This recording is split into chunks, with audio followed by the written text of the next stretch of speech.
В Сыктывкаре проходит фестиваль кукольных спектаклей в гостях у Мойдыся. Театры самых разных уголков России вновь приехали в Коми, чтобы рассказать сказки с помощью искусства кукловодства.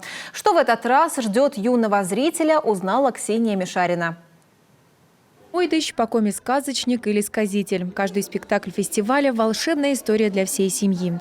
В репертуаре Мойдыща как народные сказки, так и современные постановки. За 12 лет существования проекта в Академическом театре имени Виктора Савина побывали театральные труппы из десятков регионов страны и даже из-за рубежа.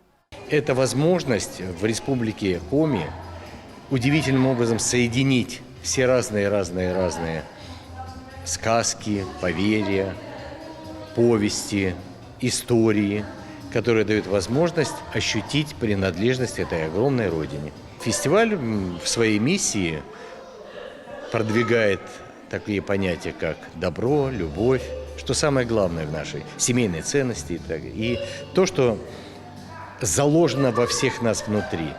Всю неделю на сцене театра будут представлять свои истории коллективы из Воркуты, Мурманска, Екатеринбурга, Москвы, Махачкалы и других городов.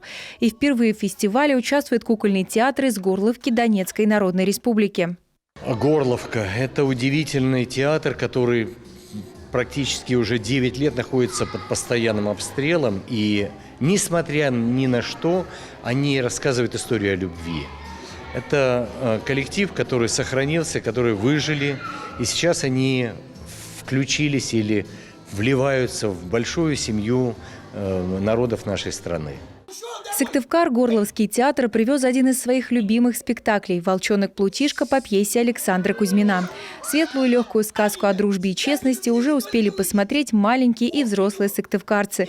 Немаловажная часть постановки – вовлечение юного зрителя в историю.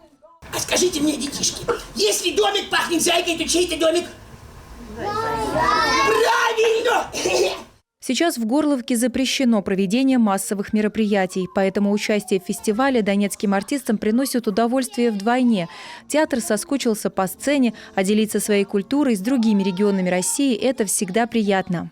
Мы активно гастролируем, принимаем участие в международных фестивалях. В этом нас всячески поддерживает наше руководство. Министерство культуры Российской Федерации, которое старается, чтобы мы как можно больше были вовлечены в культурное и творческое пространство и жизнь Российской Федерации в тот момент, пока мы не можем работать на своей сцене и радовать своим творчеством местного горловского зрителя и жителей Донбасса. Нежные, добрые сказочники. Так об артистах Горловского театра отзываются члены жюри.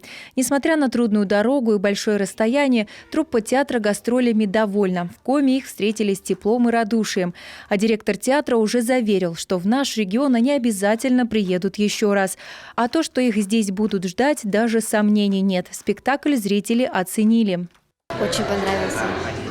И детям очень понравился. Дети очень ждали этот спектакль. Ребенок в таком восторге, просто замечательно. Такой интерактивный, очень интересно. А часто ходите на такие мероприятия? Да, мы очень любим театр и очень рады, что вообще находимся в этом городе, где столько возможностей ходить в театр. Мы уже набрали много-много билетов, будем ходить. Насладиться выступлением кукольных артистов организаторы призывают не только малышей, но и взрослых. По словам жюри, миссия проекта – театр для всех. Фестиваль в самом разгаре, впереди еще 10 спектаклей, и в каждом из них зритель сможет найти что-нибудь для себя. Театр, как и Мойдыщ, всегда ждет гостей. Ксения Мишарина, Вадим Маслов, Дмитрий Булаев, телеканал «Юрган».